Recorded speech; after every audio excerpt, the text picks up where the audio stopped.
चलिए सेकंड वाले सम से शुरू करते हैं। ये वाला सम भी बोर्ड्स में 4 मार्क्स के लिए पूछ चुका है। अब यहाँ पर अगर आप लोग देखोगे, यहाँ पर एक पुश नेचर है, ठीक है ना। अब ये पुश नेचर को क्यू के अंदर की तरफ है ना, क्यू के अंदर की तरफ है, तो आप क्या करोगे, एक हॉरिजॉन्टल फोर्स लोगे और एक वर्टिकल फोर्स लोगे, है ना। इंक्लाइंड फोर्स आ गया, तो इंक्लाइंड फोर्स को हम लोग हमेशा क्या करते हैं, रिजॉल्व करते हैं। तो यहाँ पर देखो एंगल के साइड कॉस होता है, तो यहाँ पर आ जाएगा 500 cos 30 और यहाँ पर आ जाएगा 500 sin 30। ये ध्यान में रखना है कि एंगल के साइड ही कॉस होता है, ये ध्यान में रखना है, ठीक है ना। बहुत मिस्टेक होती है, इसलिए हर बार आप नए लेक्चर देख रहे हो, अगर बीच में से देख रहे हो तो मैं आपको हर बार ये चीज़ पर हाईलाइट करके बता रहा हूँ, एंगल के साइड कॉस होता है, ठीक है। अब ये रिजॉल्व हो गया। अब क्योंकि ब्लॉक इस तरफ जाएगा, है ना, ब्लॉक इस तरफ जाएगा, तो फ्रिक्शनल फोर्स कहाँ जाएगा, उसके ऑपोजिट डायरेक्शन में जाएगा।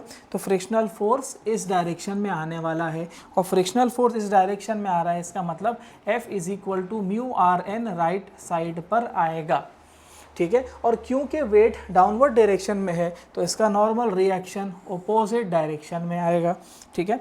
ये आपका RN हो गया, RN इज नॉर्मल रिएक्शन। आपने डायग्राम को फ्री बॉडी डायग्राम में मतलब कन्वर्ट कर दिया है। एग्जाम में आपको ये, जैसे ये वाइट वाला जो पोर्शन है, ये आपका क्वेश्चन है, ठीक है ना। एग्जाम में आपको वापस से डायग्राम को रीड्रॉ करना ही है, और ये सारे पैरामीटर्स जो है वो शो करना रहेगा। चलो अब हम लोग आगे बढ़ते हैं। 2 कंडीशंस के बारे में मैंने बताया। पहली कंडीशन है सिग्मा Fx = 0, यानी राइट साइड फोर्सेस को आप पॉजिटिव लोगे और लेफ्ट साइड फोर्सेस को आप नेगेटिव लोगे, ठीक है। अब देखो यहाँ पर एक राइट साइड फोर्स देखने मिल रहा है, फ्रिक्शनल फोर्स राइट साइड पे मतलब +F आ जाएगा, और लेफ्ट साइड पे कोई फोर्स देखने मिल रहा है 500 cos 30 -500 cos 30। अब इसके अलावा क्या कोई और फोर्स देखने के लिए मिल रहा है, नहीं, और कोई भी फोर्स नहीं है, सिर्फ 2 ही फोर्स है, तो = 0। तो मुझे यहाँ से फ्रिक्शनल फोर्स का वैल्यू मिल रहा है, माइनस वहाँ जाकर प्लस हो जाएगा 500 cos 30। ये वैल्यू को आप कैल्सी में डालोगे तो आपको फ्रिक्शनल फोर्स का वैल्यू मिल जाएगा 433.01 न्यूटन, ठीक है। यहाँ से तो हम लोगों को फ्रिक्शनल फोर्स मिला है, लेकिन फ्रिक्शनल फोर्स हम लोगों को नहीं निकालना था। हम लोगों को यहाँ पर लिमिटिंग वैल्यू यानी वेट निकालना है, ठीक है। Find the value of W for limiting equilibrium. तो W का वैल्यू बस बेसिकली हम लोगों को फाइंड करना है, F नहीं फाइंड करना था। अब क्योंकि फ्रिक्शनल फोर्स का एक फॉर्मूला हम लोगों को ऑलरेडी मालूम है।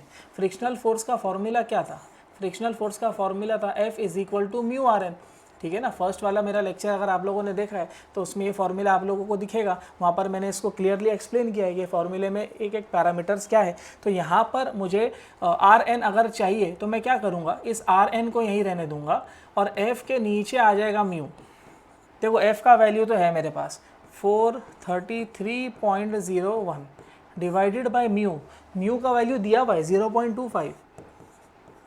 अब ये पूरी वैल्यू को आप कैल्सी में डालोगे ना, तो आपको नॉर्मल रिएक्शन यानी RN का वैल्यू मिल जाएगा 1732.04 न्यूटन, ठीक है। ये तो नॉर्मल रिएक्शन मिला, अभी भी अपना आंसर नहीं आया। थर्ड स्टेप पर आ जाते हैं।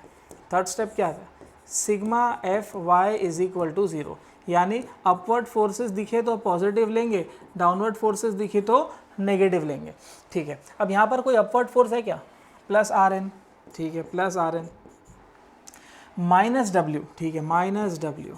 और कौन सा फोर्स दिख रहा है, हाँ ये दिख रहा है ना, नीचे की तरफ है, देखो डाउनवर्ड एरो है, -500 sin 30, -500 sin 30।